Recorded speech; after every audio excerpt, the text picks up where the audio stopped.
Good luck with that. She's gonna see your forehead either way. Not if I hide it under my bangs.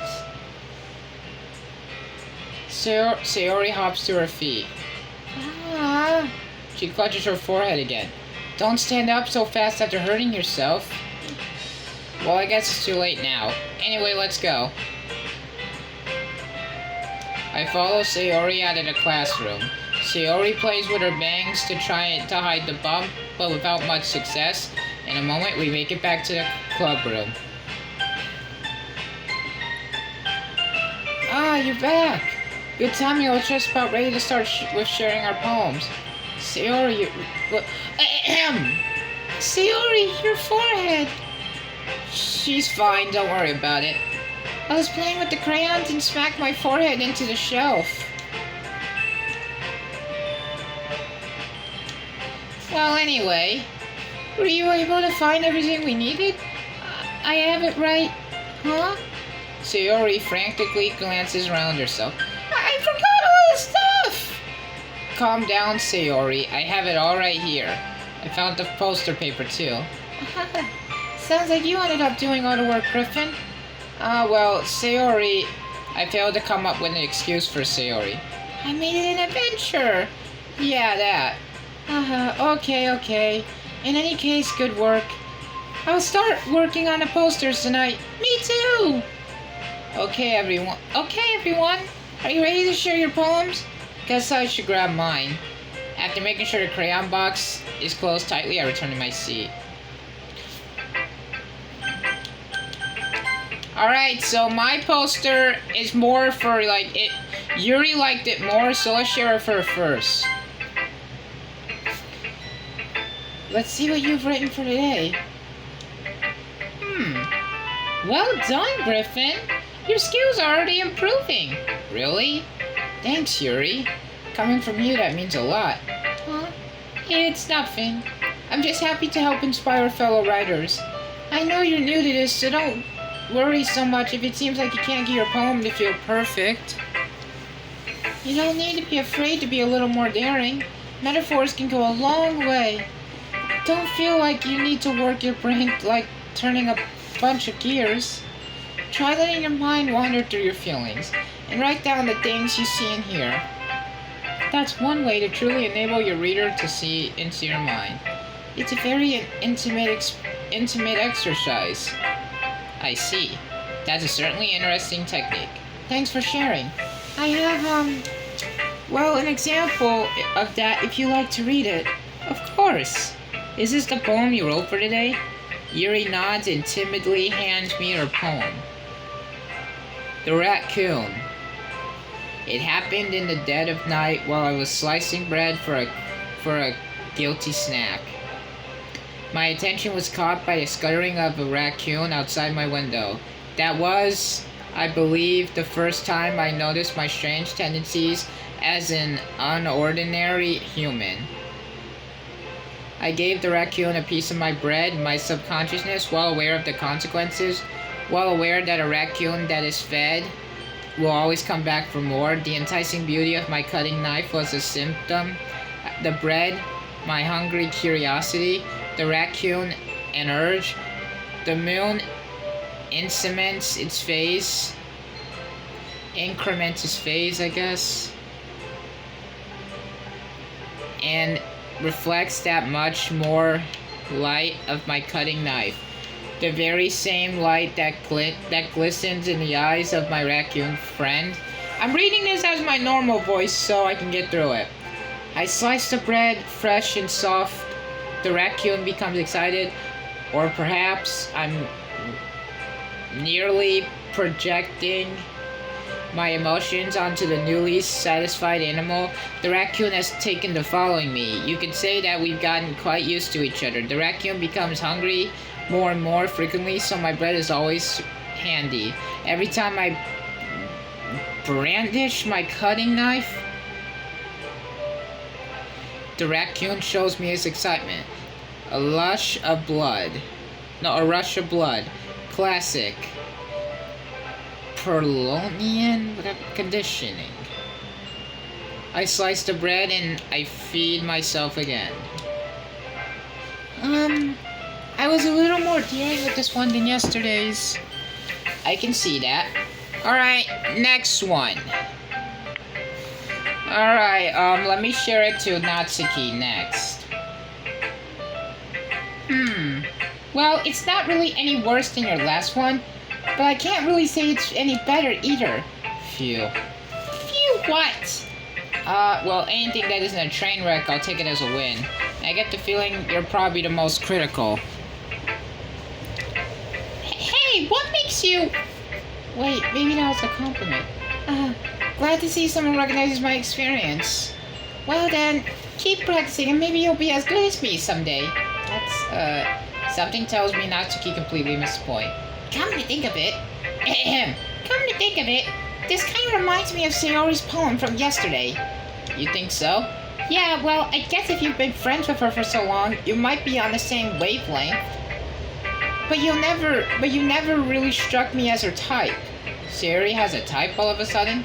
Well, I don't know, but honestly, how can someone so fluffy spend so much time with someone like you? It's like she's dragging around a dead weight. That was a little unnecessary. But think of it this way: if it weren't for me, she would probably just fly away like letting go of a balloon. You could say we each take care of each other in our own way. Whatever it is, I don't get it. Oh yeah, I guess I'm supposed to show you my poem. Here. Amy likes spiders. You know what I heard about Amy? Amy likes spiders. Icky, wriggly, hairy, ugly spiders. That's why I'm not friends with her. Amy has a cute singing voice. I heard her singing my favorite love song. Every time she sang the chorus, my heart would pound to the rhythm of the words. But she likes spiders. That's why I'm not friends with her.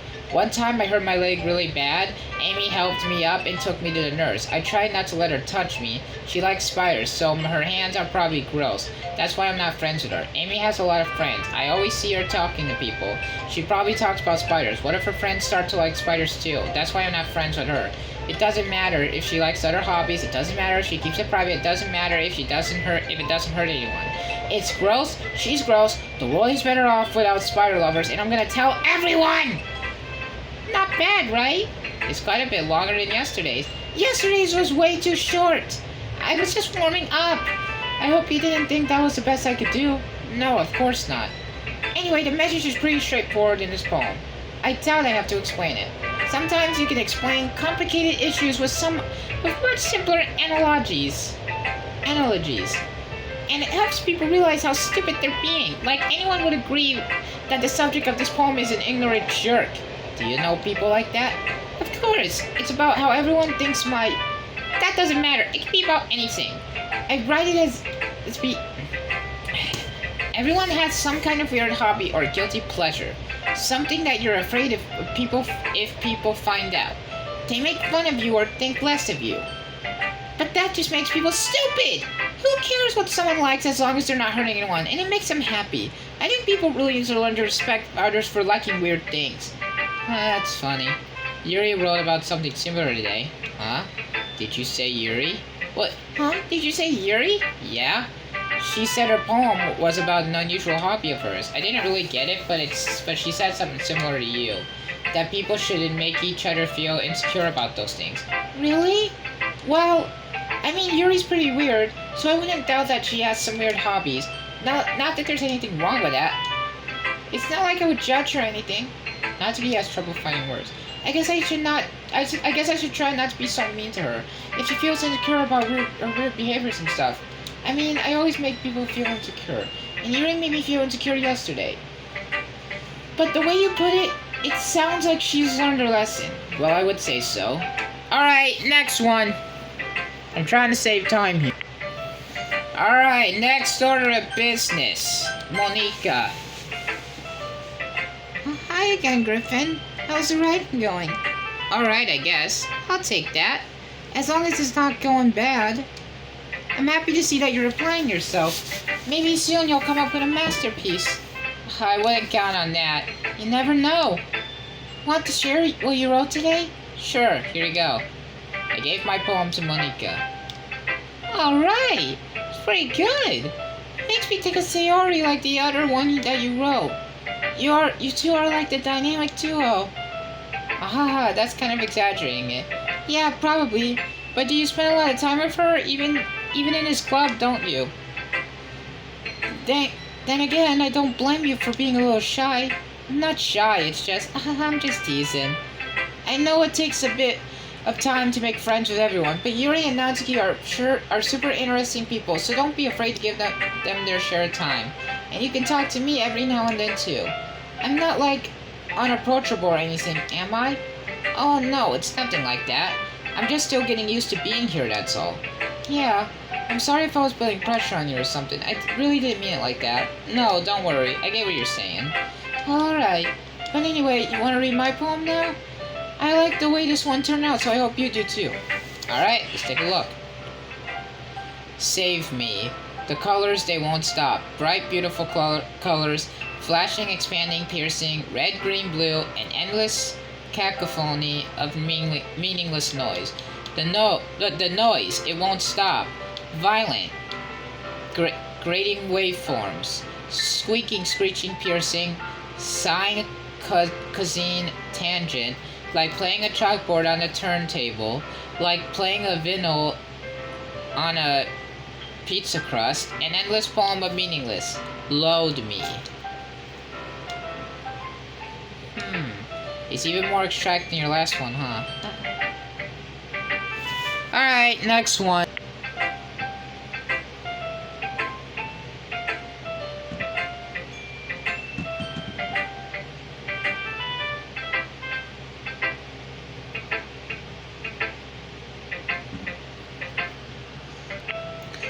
Alrighty, last order of business. 65% of battery left. Sayori, I show my poem to her last. Griffin, I really love your poems. I can't believe you've been hiding these from me. Huh? Not hiding anything. But your poems are so good. Yesterday's and this one's too. You can't tell me you haven't done this before. I mean, you're really the only one who feels that way, so... Huh? No way! Not even Natsuki? Well, I guess Natsuki is the least likely to admit how much she likes something. But I don't think it's that. What do you mean? Well, I guess I'll be honest about it. It's a lot easier to write poems when I'm thinking about you. Huh? What? Stop thinking weird things! Wait. Stop thinking weird things, idiot. I just mean that you're a really expressive person, I guess. How am I supposed to write poems about my own stupid life? But you somehow make everything in your life an adventure, even the littlest things. Like cooking? Let's not talk about that. So yeah, I guess what I'm saying is that I can feel more feelings through you than I can through myself. We have that kind of weird connection. It's your fault for getting in my business all the time. Huh? I don't know if I understand. You never understand when I try to explain things to you, do you, Sayori? I pat Sayori's head. Hey! I'm not a kid, you know. Are you sure about that? Wait! Are you sure about that? I can't do it. I can't say are you sure about that like John Cena does. I cannot. Maybe. Sayori starts fiddling with her pencil between her hands. Hey, Griffin. Will you give me your poem? I kind of want to keep it. Huh? Why? Because, well, it's the first time you've written something for me. Sayori, you completely misunderstood. I didn't write this for you. Are you even listening anymore? Well, whatever. I'll give it to you when we get home. Really? Snap. I broke my pencil. Sayori hastily bends down to pick up the piece she dropped, but being inattentive of her surroundings, she bumps right into me. Sorry. It's fine. I'll get it for you. I bend down and pick up the broken pencil. Sayori clutches the desk beside her to support herself, knees shaking. I'm a little clumsy today. Let's sit down, Sayori. Yeah. I grab Sayori's arm and help her sit at her desk. Anyway, I'll sit down. I still haven't read your poem. Oh, sorry, I forgot about that. But it's not as good as yours. Jeez, don't worry, I'm sure I'll like it. Bottles. I pop off my scalp like the lid of a cookie jar. It's the secret place where I keep all my dreams. Little balls of sunshine all rubbing together like a bundle of kittens. I reach inside with my thumb and forefinger and pluck one out. It's warm and tingly, but there's no time to waste. I put it in a bottle to keep it safe, and I put the bottle on the shelf with all of the other bottles. Happy thoughts, happy thoughts, happy thoughts, in bottles all in a row. My collection makes me lots of friends. Each bottle is starlight to make amends. Sometimes my friend feels a certain way. Down comes a bottle to save the day. Night after night, more dreams, friend after friend, more bottles, deeper and deeper my fingers go, like exploring a dark cave, discovering the secrets hiding in the nooks and crannies, digging and digging, scraping and scraping. I blow dust off my bottle caps. It doesn't feel like time elapsed. My empty shelf could use some more. My friends look through my locked front door. Finally, all done. I open up and in come my friends. And they come in such a hurry. Do they want my bottles that much? I frantically pull them from the shelf one after the other, holding them out to each and every friend, each and every bottle. But every time I let one go, it shatters against the tile between my feet. Happy thoughts, happy thoughts, happy thoughts in charge all over the floor.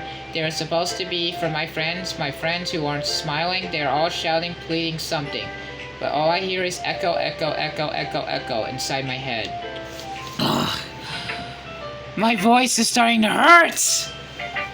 Holy crap. Sayori, did you really write this? Of course I did. Didn't I tell you yesterday I was going to write the best poem ever? Yeah, but I didn't expect something like this coming from you. Monika taught me a whole lot, and I've really been in touch with my feelings recently. I see that. It's almost kind of creepy. Creepy? Well, not exactly. Maybe it's because I'm used to you being so cheerful. Alrighty. Okay, everyone. We're all done reading each other's poems, right? I have something extra planned for today, so if everyone could come sit at the front of the room. Is this about the festival? Well, sort of. Ugh!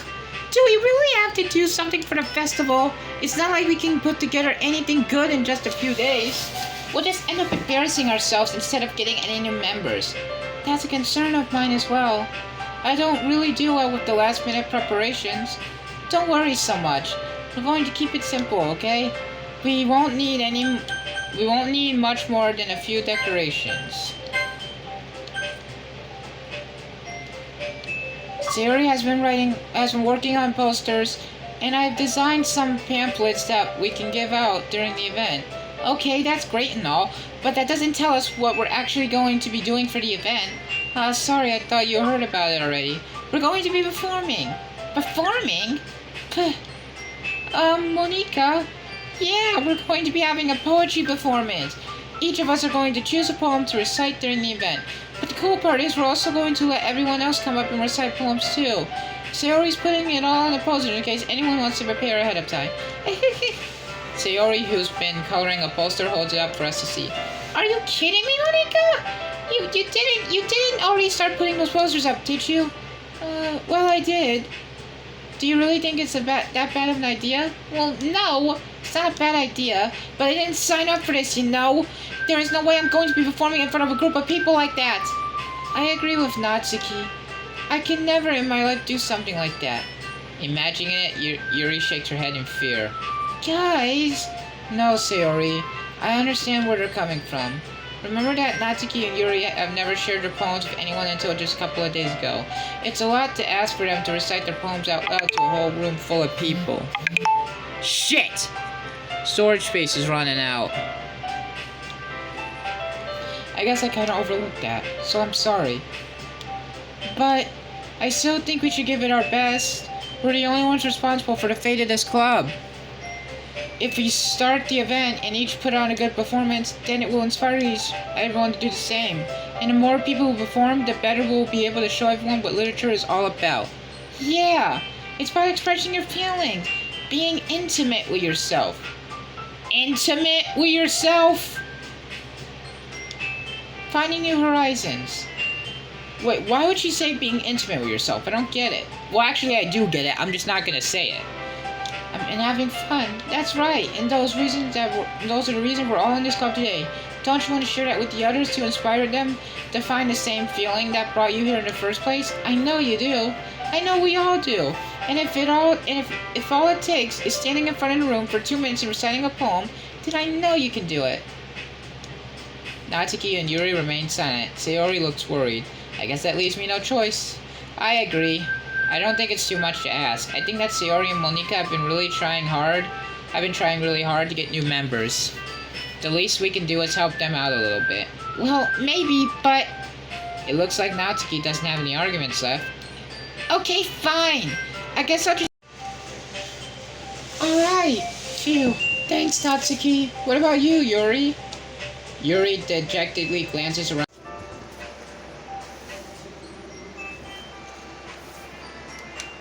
I guess I don't really have a choice. Ah, that's everyone. You're the best, Yuri. This club is seriously going to be the death of me. Oh gosh, you'll be fine, Yuri. But anyway, let's move on to the main event. I want each of you to choose a poem of yours. We're going to practice reciting them in front of everyone. No way! Monika, this is too sudden. Well, if you can't recite your poem in front of a club, how do you expect to do it in front of strangers? Oh no. Don't worry, I'll start off to help everyone feel a little more comfortable. Can I go next? Of course. Now let's see.